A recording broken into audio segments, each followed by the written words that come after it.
Kita ini di pondok pesantren salah satunya mewakili dari Al-Imam Al-Ghazali. Karena pondok pesantren sekarang ini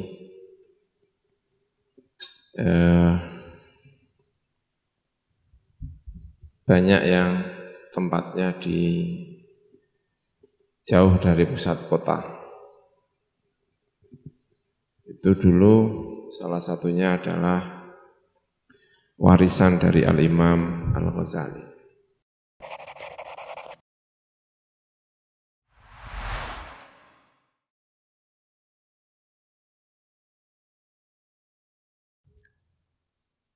Nakhdu ila al-kalimah ar-rabi'ah bismi al-masyayikh allati sayuqaddimuha Syekhuna Abdul Ghafur Maimun Al-Hajj wa ila fadilati Syekhina Abdul Ghafur Maimun Al-Hajj al-fursah mufawwadah kamalan.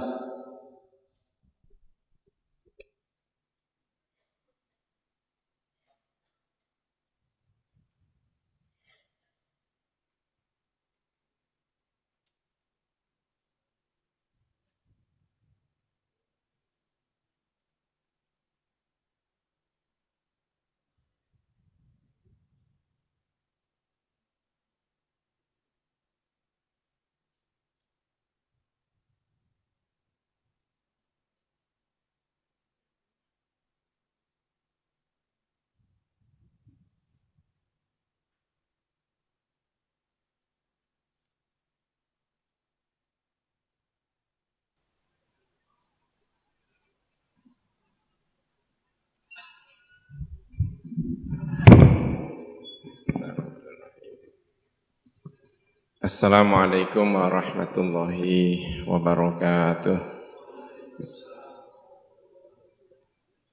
Bismillahirrahmanirrahim. Alhamdulillahirabbil alamin. Wassalatu wassalamu ala asyrafil anbiya'i wal mursalin sayyidina wa maulana Muhammadin wa ala alihi wa sahbihi ajma'in. Wa ba'du.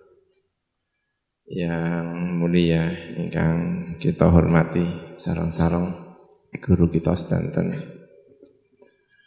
murabbi arwahina Romo Kiai Haji Maimun Zubair Al-Hajj, segenap keluarga besar Pondok Pesantren Al-Anwar, Kiai Haji Abdullah Ubab Maimun, Kiai Haji Najih Maimun, Kiai Haji Majid Kamil, dan semua adik-adik saya, para santri, putra-putri semuanya yang saya hormati, para pengurus. Alhamdulillah malam hari ini kita dari haflah muwaja'ah akhir sana, besok sudah libur berarti sudah banyak yang kembali ke daerahnya masing-masing membawa pengalaman wonten ing pondok pesantren. Semoga menjadi duta-duta dari pondok pesantren, memberi warna-warna di daerahnya masing-masing, membawa semangat pondok pesantren di daerahnya sendiri-sendiri. Semoga yang dibawa tidak bangkongnya, yang dibawa semangat yang luar biasa dari pondok pesantren, spirit ilmu pengetahuan agama yang diwariskan oleh Kanjeng Nabi Muhammad sallallahu alaihi wasallam, mengikuti para ulama-ulamanya Rasulullah sallallahu alaihi wasallam. Kita ini di pondok pesantren salah satunya mewakili dari Al-Imam Al-Ghazali. Karena pondok pesantren sekarang ini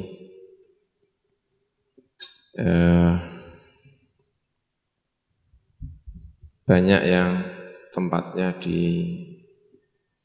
jauh dari pusat kota. Itu dulu salah satunya adalah warisan dari Al-Imam Al-Ghazali.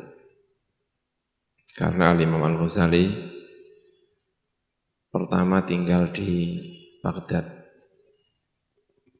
di kota besar, ibu kota Islam pada saat itu. Ada madrasah namanya Madrasah Nizamiyah. Perdana Menteri namanya Nizamu Al-Mulk. Perdana Menteri Nizamul Mulki ini membuat sebuah madrasah yang kemudian disebarkan di berbagai daerah dengan kurikulum yang jelas yang sampai sekarang kita warisi, yaitu perkumpulan antara fikih, ilmu kalam, dan tasawuf. Fikih sangat dominan di pondok pesantren. Kemudian ilmu kalam juga sangat dominan di pondok pesantren. Kemudian tasawuf juga sangat dominan di pondok pesantren, karena itu adalah kurikulum resmi Madrasah Nizamiyah yang dilahirkan oleh para alim ulama. Kemudian madrasah yang mestinya ada di kota ini lalu dipindah oleh Al-Imam Al-Ghazali ke sebuah perkampungan, mendidik orang-orang khusus, Al-Imam Al-Ghazali. Sehingga melahirkan ribat-ribat Al-Imam Al-Ghazali. Perkumpulan pendidikan tapi campur dengan model tasawuf. Ribat-ribat mereka lahir dari tangan-tangan, di antaranya adalah Al-Imam Al-Ghazali. Alhamdulillah, pendidikan ini berlangsung sampai sekarang.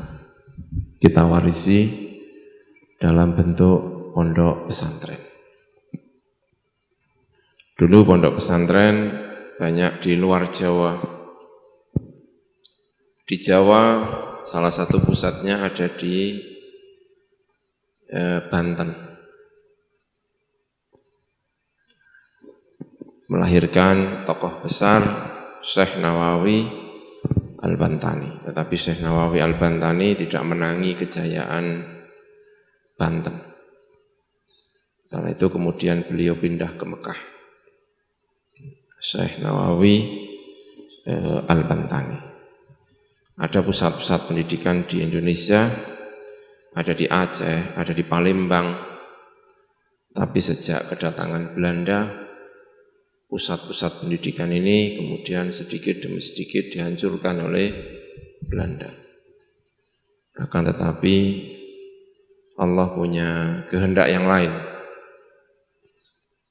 Kehilangan beberapa pusat pendidikan Islam, lahir kemudian pendidikan di Jawa, yaitu pondok pesantren. Dipelopori oleh tokoh-tokoh besar seperti Hasan Besari di Madiun. Tempatnya masih bisa dilihat sampai sekarang. Langgarnya masih utuh, saya pernah ke sana di daerah Madiun. Dipelopori oleh kembali oleh Kiai Khalil Bangkalan. Ini tokoh-tokoh pionir pesantren di Jawa. Lalu murid-muridnya Mbah Khalil ada Mbah Hasyim Asy'ari dan seterusnya. Hasan Besari ini kemudian melahirkan pondok yang terkenal, yaitu Pondok Termas. Murid dari Hasan Besari kemudian mendirikan Pondok Termas setelah pulang dari Mesir. Di Mesir bertemu dengan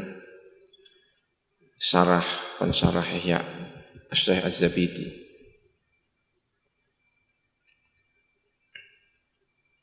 Belajar lama di Ruwak. Di sana di Mesir ada namanya Ruwak Jawa. Ruwak itu kamar-kamar yang ada di lingkungan Masjid Al-Azhar. Ada Ruwak Maroko, ada Ruwak Syami, tapi ada Ruwak Jawa namanya. Dan Ruwak Jawa itu yang menempati yang pertama kali adalah pendiri pondok pesantren Termas. Di sana ketemu dengan Syekh Az-Zabidi, penulis Ithafus Sadah Al-Muttaqin. Lalu pulang mendirikan pesantren di Termas. Lahir dari Hasan Besari.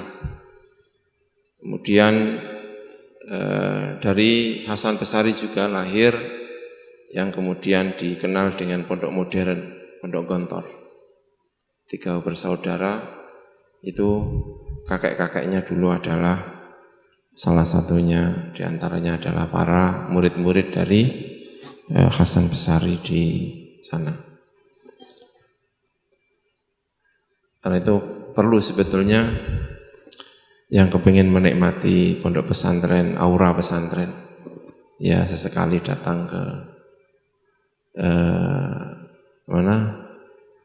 Hasan Besari di sana. Ada Jam Saren Zamakhsyari di Solo. Itu juga salah satunya dari murid dari Pondok Termas, ya Pondok Termas. Jadi dari situ kemudian ke Termas kemudian pindah ke Solo, ada pondok besar di Solo, itu salah satunya pindah ke sana. Lalu dari Termas lahir tokoh besar, yaitu Syekh Ad-Dimyati, orang top, ya. Ini 3 bersaudara semuanya top, putra dari Abdullah, Kiai Abdullah. Dari Dimyati ini kemudian punya murid-murid yang luar biasa. Di antaranya di Krapyak, pendiri pondok pesantren Krapyak Al-Munawwir. Itu juga murid dari Syekh Ad-Dimyati. Punya putra namanya Raden Muhammad, yang kemudian pindah ke Demak, mendirikan pondok pesantren Betengan. Diambil menantu orang kaya raya, punya uang tapi tidak punya ilmu, mengambil menantu dari Termas, dibikinkan pondok, lalu menjadi pondok pesantren Betengan. Ya, ini generasi-generasi pesantren-pesantren awal-awal. Ya, dari Mbah Khalil kemudian lahir pondok pesantren di Tebuireng, Kiai Haji Hasyim Asy'ari. Di mana? Di Mas Kumambang, ya, kemarin saya nggak tahu siapa yang ke sana, ya. Ada Kiai Faqih Mas Kumambang. Ini para tokoh-tokoh pendiri ilmu. Ya kadang-kadang tidak disengaja orang menjadi orang alim, orang menjadi top.